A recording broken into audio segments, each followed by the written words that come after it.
হযরত আলী রাদিয়াল্লাহু আনহু তিনি যখন কোনো কবরের পাশ দিয়ে যেতেন, কবরের সামনাসামনি হতেন, হাউমাউ করে কান্না শুরু করতেন।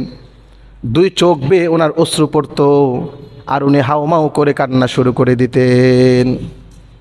সাহাবায়ে কেরাম জিজ্ঞাসা করলেন, আমিরুল মুমিনিন, আপনি একজন সুসংবাদ, জান্নাতের সুসংবাদ প্রাপ্ত সাহাবী।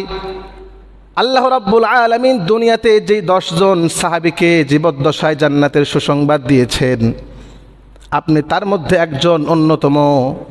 দুনিয়াতেই আপনি জান্নাতের সুসংবাদ পেয়ে গিয়েছেন। আপনার সামনে যখন জান্নাতের আলোচনা করা হয়, জাহান্নামের আলোচনা করা হয়, আপনার চোখে তেমন পানি দেখা যায় না। কিন্তু সে আলী, আপনি যখন কবরের পাশ দিয়ে অতিক্রম করেন, আপনি হাউমাউ করে কেন কান্না শুরু করেন? আপনাকে আল্লাহ জান্নাতের সুসংবাদ দিয়েছে, আপনার তো কোনো টেনশন নাই। তারপরেও আপনার মতো সাহাবী যখন জান্নাতের পাশ দিয়ে যায়, কেন এত হাউমাউ করে চিৎকার শুরু করেন? কবরের পাশ দিয়ে যখন যান, কেন চিল্লাচিল্লি করেন? আলী রাদিয়াল্লাহু আনহু উত্তর দেয়, রাসূল করিম সাল্লাল্লাহু আলাইহি ওয়াসাল্লাম বলেছেন, আল কবরু মানজিলাতুম মিন মানাজিলিল আখিরাহ। আল কবরু আউয়ালু মানজিলাতিন মিন মানাজিলিল আখিরাহ। সাহাবায়ে কেরাম, এই যে কবর তোমরা দেখো, এটা হলো আখিরাতের প্রথম ধাপ, আখিরাতের প্রথম মঞ্জিল।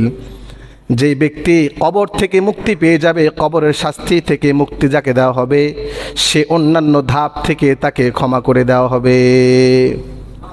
কবর থেকে যে মুক্তি পেয়ে যাবে, তাকে অন্যান্য জায়গা থেকে, অন্যান্য ধাপ থেকে মুক্তি দেওয়া হবে। আর কবরের মধ্যে যাকে শাস্তির মধ্যে ফেলা হবে, সে অন্যান্য ধাপের মধ্যেও গিয়ে শাস্তির মুখোমুখি হবে। এজন্য আমি কবর দেখে সব সময় চিল্লাচিল্লি করি, আল্লাহ আমার কবরের জীবনটা যে কেমন হয়, আল্লাহ কি আমাকে মাফ করবে নাকি মাফ করবে না? একজন সাহাবী জান্নাতের সুসংবাদ প্রাপ্ত, তার যদি এমন চিন্তাধারা হয়, এত ভয় কবরকে দেখে, এত ভয়। রাসূল করিম সাল্লাল্লাহু আলাইহি ওয়াসাল্লাম বলেছেন, তোমরা প্রতি 5 ওয়াক্ত নামাজের পরে আল্লাহর কাছে কবরের আযাব থেকে মুক্তি চাইবে। আল্লাহুম্মা ইন্নী আউযু বিকা মিন আযাবিল কবরি। রব্বুল আলামিন, আমি আপনার কাছে জাহান্নামের কঠিন আযাব থেকে মাফ চাই, পরিত্রাণ চাই, আশ্রয় চাই। রাসূল এই কথা বলেছেন। রাসূল যদি এই কথা বলে থাকে, আমি আলীর কি অবস্থা হবে? আর আমরা নামাজ পড়ি না 2 ওয়াক্ত, জান্নাতের আশা নিয়ে বসে থাকি। এত নামাজ পড়তেছি, আল্লাহ মাফ করবে না আমাকে, কাকে মাফ করবে? এটা শয়তানের ধোঁকা, এটা শয়তানের ধোঁকা। যে এত আমল করছি, এত হজ করছি, এত কিছু করেছি, আশা করি আল্লাহ তাআলা কবরে মাফ করে দিবে। এত ইজিলি আমরা নিয়ে এটাকে, জাহান্নাম কি এতটাই সহজভাবে আমরা গ্রহণ করছি, কবরটা কি এত সহজভাবে গ্রহণ করছি। অথচ আলী রাদিয়াল্লাহু আনহুর মতো সাহাবীর কাছে কবরের শাস্তি এতটা সহজ মনে হয়নি। এজন্য কবর দেখলেই উনি হাউমাউ করে কান্না করা শুরু করতেন। আল ঈমানু বাইনাল খাউফি ওয়ার রাজা, ভয় রাখতে হবে, আশাও রাখতে হবে, এটার নাম হলো ঈমান। আমরা শুধু আশাই রাখি, ভয় কই? কালেমা তো পড়ছি, আল্লাহ তাআলা তো একদিন দিবেই জান্নাত, সমস্যা কি? আপনি আশাটা রাখলেন 100%, ভয় কত পার্সেন্ট আপনার? আমি বলতেছি আল্লাহ তাআলা মাফ করবে, সমস্যা নাই, আশা তো রাখছেন, কিন্তু কবর সম্পর্কে আপনার অন্তরে ভয় কতটুকু? আপনার চিন্তায় কবর সম্পর্কে ভয় কতটুকু? 1% ভয় নাই, শুধু আশা নিয়েই বসে আছে। অথচ ঈমান হলো ভয় যেমন করতে হবে, আশাও রাখতে হবে, বরঞ্চ আশার চাইতে ভয়ের পরিমাণটাই বেশি হতে হবে।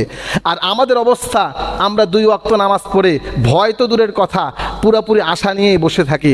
এটা সম্পূর্ণ শয়তানের ধোঁকা ছাড়া আর কিছুই নয়। এই চিন্তা চেতনা বাদ দিয়ে আশা তো করবই, আশা যদি হয় 10%, 90% আমাকে কবরের ভয় রাখতে হবে। কি আমল করতেছি, কিভাবে আমি আশা করতে পারি? এই আমল নিয়ে জান্নাত পাওয়া এত সহজ নয়, অবশ্যই ভয় করতে হবে। কিন্তু আমরা মনে করি, এটাই মনে হয় এই আমল দিয়েই জান্নাতে চলে যাওয়া যাবে। আমাদের আমল আর সাহাবায়ে কেরামের আমল কখনোই এক হতে পারে না। তারা আমল করেছেন একদম স্ট্যান্ডার্ডভাবে, 100-তে 100, 100% তারা আমল করেছেন। তারপরেও তাদের কত ভয়। আর আমাদের আমল সাহাবায়ে কেরামের আমলের ধারের কাছেও না। তারপরও ভয়ের ভয়টাও আমাদের মধ্যে নাই, আমরা শুধু আশা নিয়েই বেঁচে আছি। এই শয়তানের ধোঁকা থেকে আল্লাহ পাক যেন আমাদেরকে হেফাজত করেন। সকলে বলে আল্লাহুম্মা আমিন।